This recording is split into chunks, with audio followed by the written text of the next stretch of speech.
Hi everyone, Ryan here from Fight Game Analysis, and today we are going to be talking about the upcoming fight between Blaydes and Jairzinho Rozenstruik. But before we jump into that, if you've been enjoying the content, please go ahead and click on the like button and also subscribe to the channel. Really appreciate your support. UFC 256, we got a big fight coming up here for the heavyweight division. Blaydes versus Jairzinho Rozenstruik. Now I'm really looking forward to this one. Both of these guys have been in the division for a while, and it's good to be able to see them finally lock up.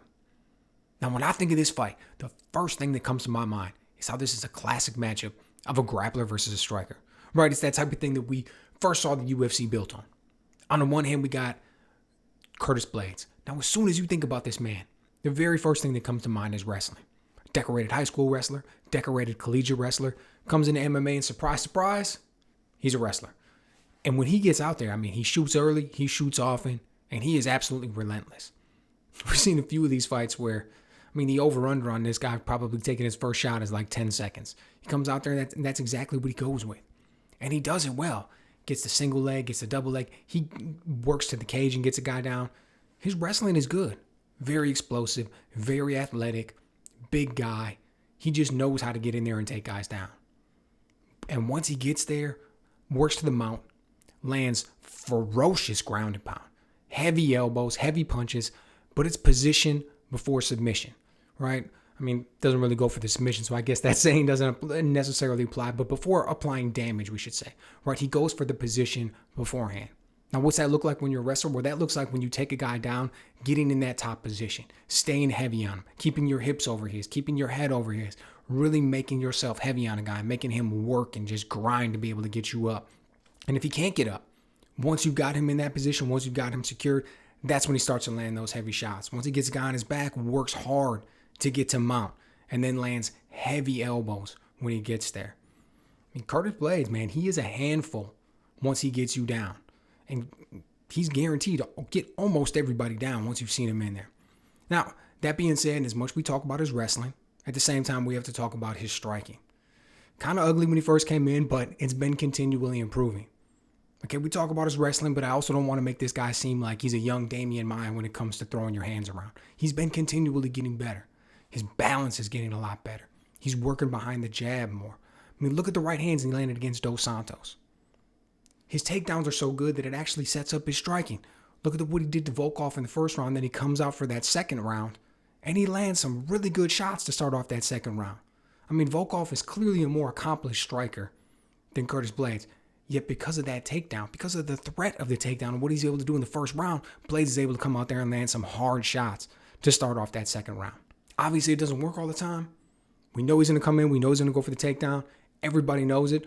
Sometimes you end up like Derek Lewis did him in that last fight. Just lands that ferocious uppercut, puts him down, lands a couple more shots.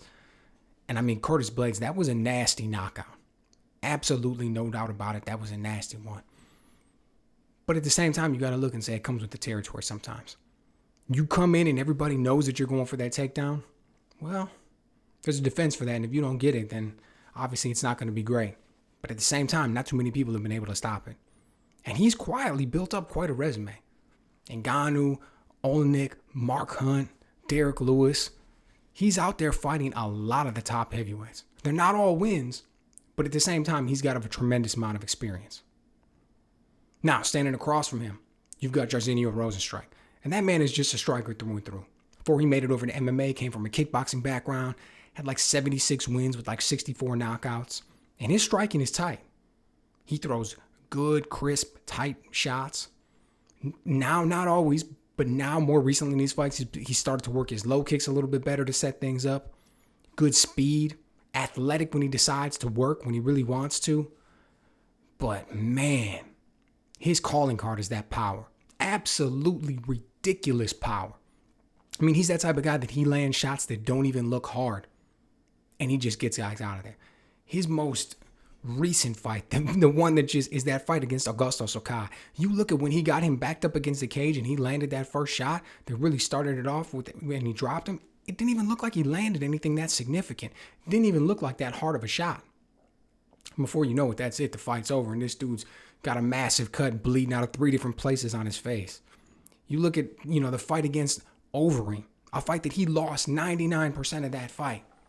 But at the very end, he's still got that tremendous power to just land that one shot. Overeem's face just basically explodes, and he gets the stoppage victory. I mean, the amount of power that that guy's got is something else.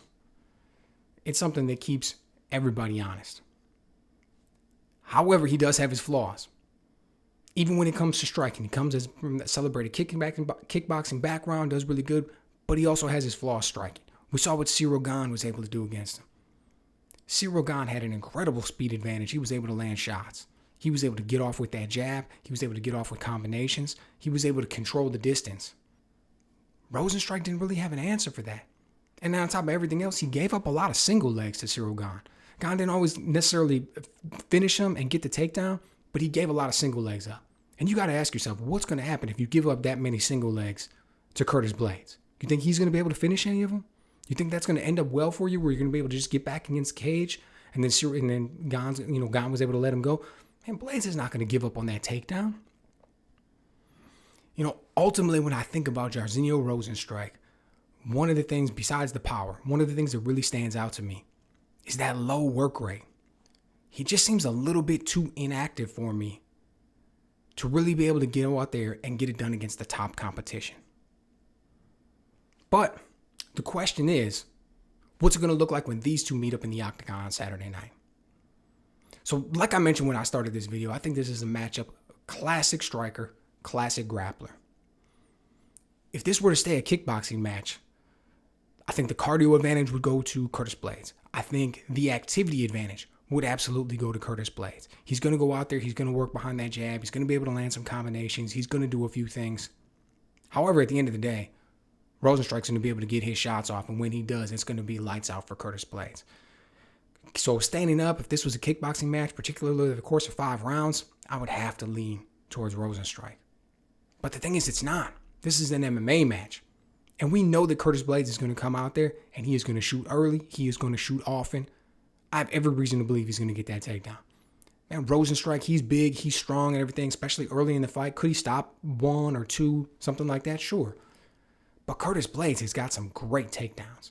And not only that, his striking is continually getting better, which means not only he's going to be able to land some strikes, but he's not going to put himself in a horrible position. He's not going to shoot from halfway across the mat. He doesn't have to. He's got striking that's good enough to keep him in the game. Striking that's good enough to keep his opponent guessing. I think Curtis Blaydes is going to be able to get the takedown in this one. I think he's going to be able to get some damage done. We've seen in Rozenstruik's past that he can get taken down. And on top of that, when he gets taken down, he stays there. He doesn't get back up. He's not very skilled off of the mat. And Curtis Blaydes is very good on the mat. I think he gets the takedown. I think he's able to get this one done. I think this is going to be a big win for Curtis Blaydes. It's going to get him back in the win column after that loss to Derek Lewis. So let me know what you guys think. Is this going to be a win for Curtis Blaydes? Or is this going to be a win for Rozenstruik? And Curtis Blaydes is going to rack up 2 losses in a row? And what's next for him after that one? Let me know what you guys think.